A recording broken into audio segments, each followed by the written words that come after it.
रघुवंश। महाराज जी, आपके चरणों में कोटि कोटि प्रणाम।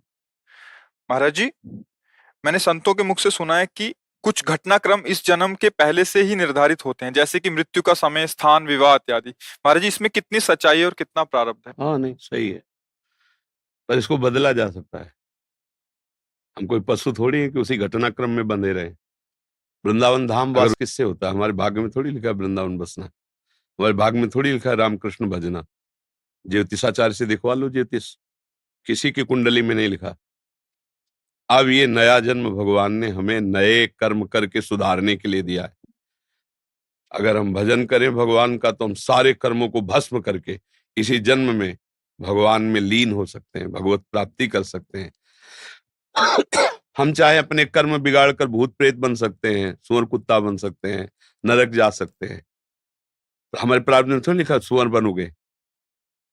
वो तो केवल इतने शरीर का है कि इस हिसाब से तुम्हारी मृत्यु होगी, इस हिसाब से तुम्हें वहां जाना होगा, इस हिसाब से तुम्हें ये भोग मिलेगा दुख सुख का, आगे के कर्म का नहीं। ये छूट दी गई, नहीं तो मनुष्य और पशु में अंतर क्या रह गया? तो ये तो सत्य है। सुनो भरत भावी प्रबल, बिलखि कहो मुनिनाथ, हानि लाभ जीवन मरण, जस अपजस विधि हाथ।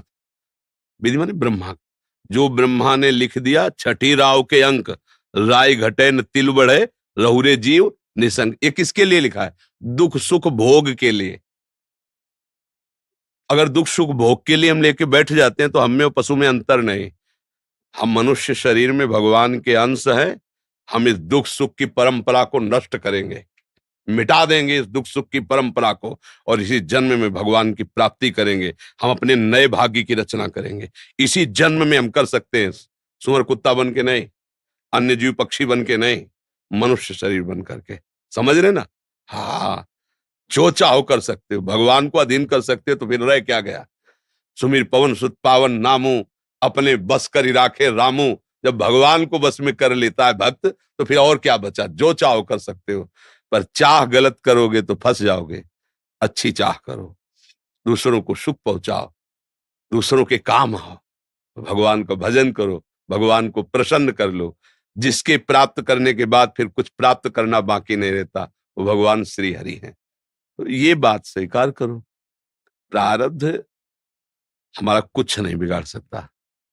यदि हमारा वर्तमान का समय भगवान में जा रहा है, प्रारब्ध नहीं बिगाड़ सकता। प्रारब्ध शरीर के ऊपर प्रहार करता है, और हमारा शरीर भी भगवान की शरण में है, तो प्रहार भी जो तलवार जैसा होगा, तो आके छड़ी जैसा लग जाएगा, लगेगा छड़ी जैसा, क्योंकि वो निश्चित हो चुका है। पर हम भजन के बल से उस प्रारब्ध को सह के भगवत प्राप्ति कर लेंगे। बस एक ही शरीर है, जहां ये छूटा, अब फिर आवागमन नहीं। तो बार बार हम इस माँ के गर्भ में जाना, फिर पैदा होना, फिर प्रारब्ध भोग भोगना, ये क्रम चलता रहा है, अब नहीं चलेगा। अब मनुष्य शरीर मिला, अब इस क्रम को मिटा देंगे हम। किससे? भगवान के भजन के बल से। भजन नहीं है तो बातों से नहीं मिटता ये।